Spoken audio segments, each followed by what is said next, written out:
Hello hello les petits amis, bienvenue sur Evo Gaming pour un test d'un jeu offert du Xbox Live Gold du mois dernier qui est Lord of the Fallen. Et bon, même si voilà, pour beaucoup ce n'est qu'un clone de Dark Souls, je ne pouvais pas décemment cracher sur un jeu gratuit d'une qualité bien supérieure à ce qui est offert tous les mois sur le PSN+. Donc effectivement, comme beaucoup viennent de l'entendre et beaucoup qui connaissent peut-être Lord of the Fallen de nom le savent, c'est donc plus ou moins un clone, plus ou moins parce que ce n'est pas complètement un clone pour moi, il y a quand même quelques différences dont je vais vous parler dans ce vidéo test.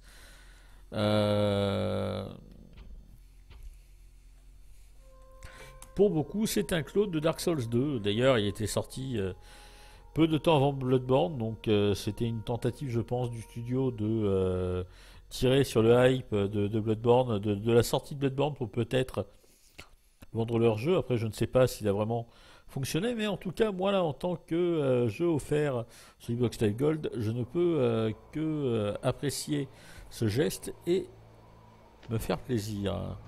Alors déjà, il y a une petite différence avec Dark Souls, c'est que le jeu est beaucoup plus story-driven, c'est-à-dire que à Dark Souls, on explore le monde et on récupère des bribes de l'histoire, du background, du lore, au travers des différents écrits, des différentes notes, des différentes choses qu'on trouve, sans forcément...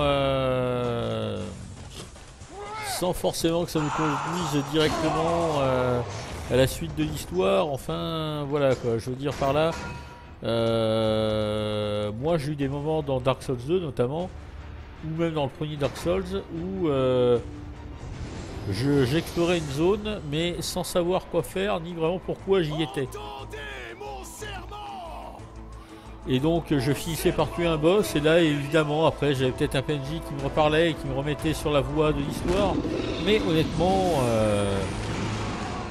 ce jeu-là est beaucoup plus story driven. Donc là déjà je vous laisse la magnifique cinématique. Je ne sais pas si c'est vraiment notre héros ou si c'est un autre personnage, mais bon voilà, le combat est badass. Le look du personnage du héros est vraiment énorme, je trouve. Et même leur combat est plutôt sympa à voir. Moi, ce que je reprochais notamment au premier Dark Souls, ou même au 2, ou même à Bloodborne, c'est qu'on en apprenait souvent bien plus sur le lore et le background, sur les interminables écrans de chargement que tu avais à chaque fois que tu prenais une tôle, que au travers du jeu lui-même. Je vois que vous m'avez entendu. Notamment Bloodborne, pour ceux qui l'ont vu le finir en live, vous êtes beaucoup se sont rendus compte que je ne savais pas forcément toujours où aller. Une autre époque, une autre guerre. Donc voilà, c'est un jeu qui effectivement ressemble à du Dark Souls 2, est un peu plus story-driven que Dark Souls 2, mais je vais essayer de je vais faire un peu non seulement des choses qui se ressemblent et montrer les quelques différences peut-être qu'il y a aussi. Là c'est le troisième personnage que je fais parce qu'on a droit à 3... Par rapport à Dark Souls 2, il y a peut-être moins de builds possibles au départ. T'as le choix entre 3, on va dire, stéréotypes de personnages. Ah, 3 stéréotypes de personnages. Donc le guerrier en armure lourde avec une grosse épée et tout team.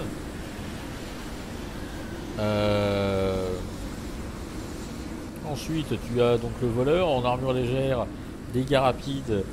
Et qui après au travers de sorts devient même stealthy, capable de se camoufler dans l'ombre pour taper à grands coups de poignard dans le dos des ennemis. Et il y a donc le clerc que je viens de prendre qui est un mix qui est plutôt pour moi l'image d'un paladin, c'est-à-dire marteau, bouclier, magie de soin et autres. Donc voilà, et ça c'est le tutoriel, donc je vais le faire, je vais vous montrer un peu le système de combat.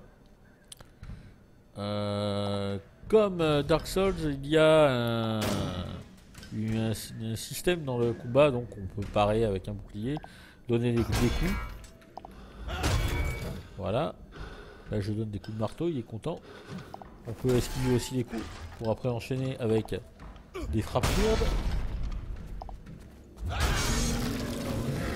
Voilà.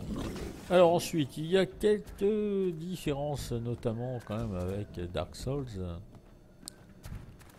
Au niveau du système, donc vous voyez, il y a toujours le système de vie, endurance et une barre de magie en dessous. Oui, je sais pour l'organisation, merci pour le message tutoriel qui reste 3 plombes. Ensuite, les différences et les similitudes, donc notamment au travers de l'inventaire qui est un peu plus détaillé que celui de Dark Souls 2, dans le sens où on voit, il y a quand même toujours le même système de scaling par rapport aux stats. Donc encore une fois, on retombe vraiment sur les sur le système des DS2 Dark Souls. Un système toujours de poids pour les armures et pour les équipements qu'on porte. Là je suis en armure intermédiaire, donc vous voyez je suis à peu près à 70% de mon encombrement, le poids en bas. Et ça joue sur la qualité de mes roulades. Et sur les sauts que je fais, la vitesse de déplacement, voilà bon, ça reste classique. Si je suis les monstres très bas en encombrement, environ un quart de mon poids, mon type va courir plus vite, va se déplacer plus vite globalement. Il prendra plus de dégâts parce que je serai forcément dans une armure beaucoup plus légère. Mais par contre également, il aura l'avantage de pouvoir esquiver beaucoup plus facilement et beaucoup plus efficacement. Dans l'œil. Elle m'a brûlé et elle continue de brûler en moi. Verrouillé. La porte est verrouillée, donc comment ouvrir la porte? Bon sang. Il va falloir trouver une clé. Moyen d'ouvrir la porte. C'est dur. Un interrupteur. Les similitudes maintenant, comme Dark Souls et Bloodborne, enfin comme la série des Demon's Souls, le jeu est extrêmement punitif, dans le sens où vous faites une erreur lors d'un combat contre un boss ou même des fois contre un mob tout pourri et ça peut vous coûter la vie. Et comme le système de...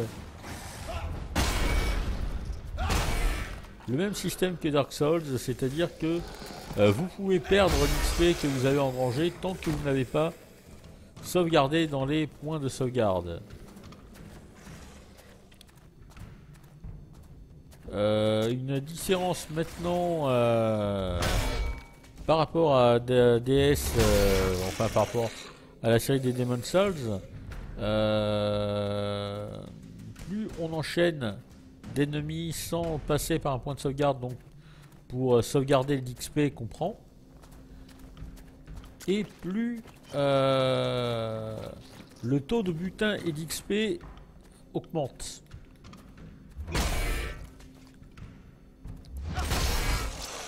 C'est-à-dire si on est très très bon, on peut améliorer carrément le mon crâne. On peut carrément améliorer son pourcentage, son multiplicateur d'XP. Voilà. Plutôt des ténèbres liquides.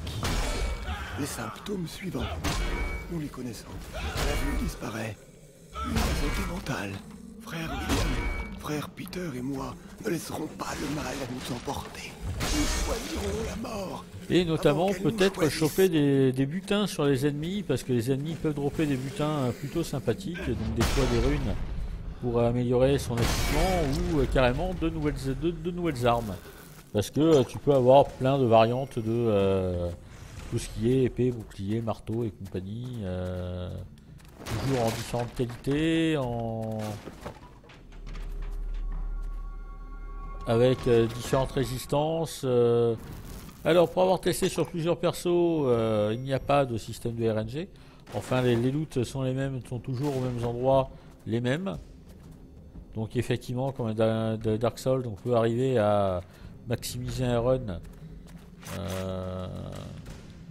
pour vraiment faire le maximum. Il y a toujours le système de passer à deux mains aussi, comme vous pouvez le voir là. Je viens de passer mon marteau à deux mains. D'ailleurs, elle a testé ça sur un ennemi innocent.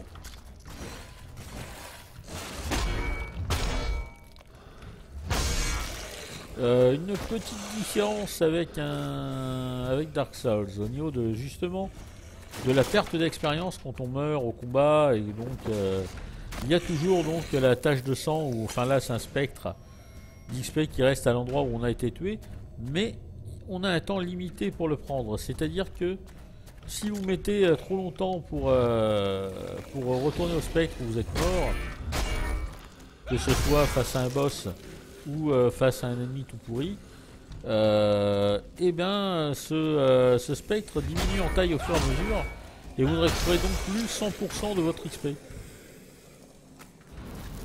Alors je sais que ça peut paraître dégueulasse comme ça, mais quelque part ça ajoute un certain rythme au jeu, parce qu'on peut pas se permettre de temporiser.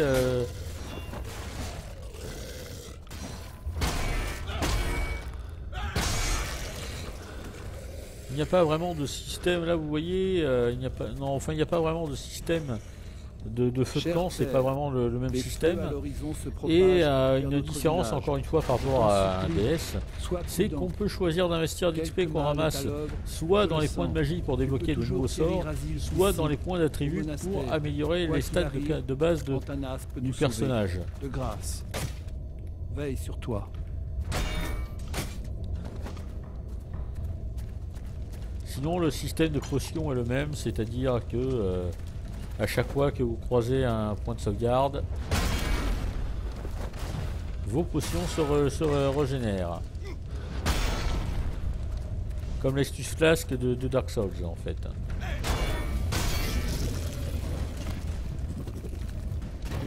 Petite différence encore une fois, c'est ces espèces de cristaux qui se débloquent quand on a tué le boss de la zone et qui vous permettent d'aller donc dans une petite zone remplie de goodies, de coffres et de loot. En gros, pour vous récompenser d'avoir buté un boss. Chaque boss a aussi une particularité, c'est que certains boss ont des conditions de combat, et si on arrive à les remplir, bon, sans les connaître auparavant, si on arrive à les remplir, et ben ce boss là peut éventuellement vous dropper un loot supplémentaire. Voilà. Sinon, bah, globalement, graphiquement, j'ai commencé à donner mes notes. J'ai essayé de ne pas faire trop long pour ce test, car j'aimerais streamer Quantum Break ce soir, donc il faudrait que ma bande passante soit libre. Donc, niveau graphisme, ce jeu donc tourne à 30 FPS, pas plus, mais il est quand même plutôt magnifique. En plus, j'aime beaucoup.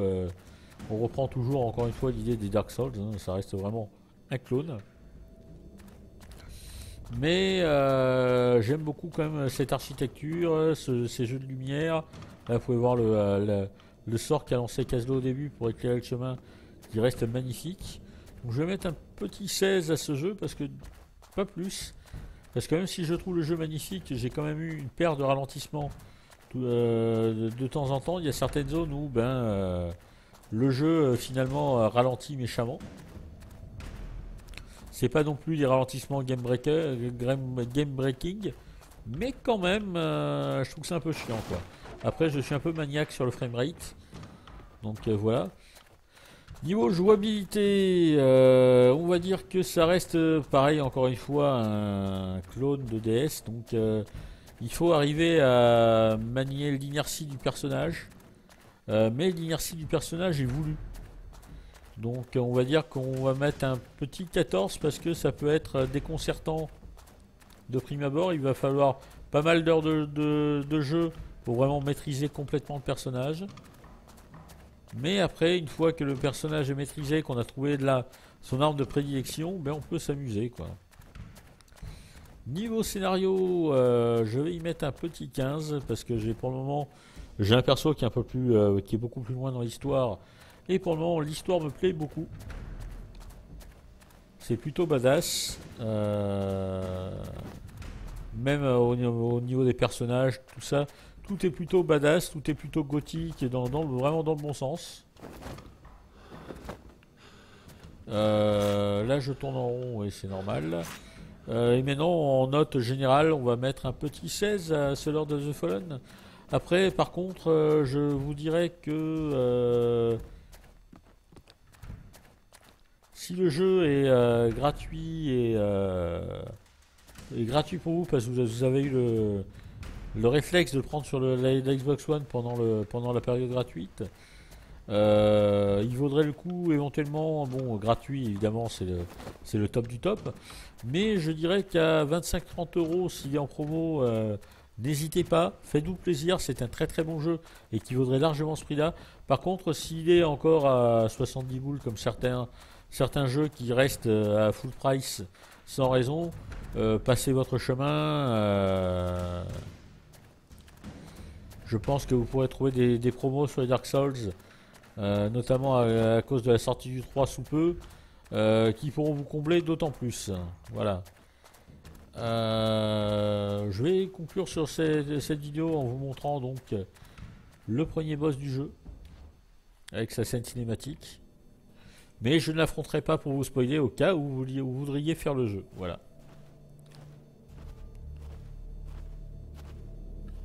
Donc je vous laisse profiter de cette cinématique. Au passage, je vous fais un énorme bisou sur la fesse droite.